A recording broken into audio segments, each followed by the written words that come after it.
Hello everyone! In today's video, I'm going to show you how to fix the could not sign in authentication failed error message on iOS. Now, the first thing we need to do is to head to our settings right here. And then under the home screen or main screen of settings, we're just going to make sure that we're connected to a stable internet connection.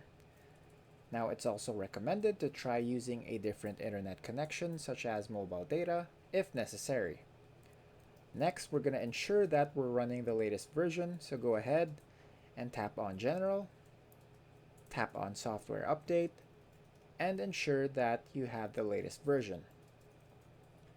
Once you've secured that, go back to General and scroll down until you see Transfer or Reset iPhone.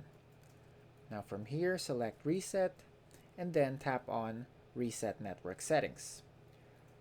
After doing that, you can go ahead and reset your iPhone. Now once you've resetted your iPhone and you can still see the issue persisting, we can head back to our settings right here and then tap on your Apple ID. Now from there, scroll all the way down and then select Sign Out.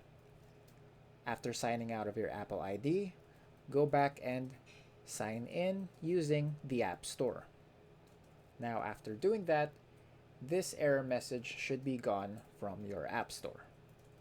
And that's it for today. Thanks for tuning in, and I'll see you next time.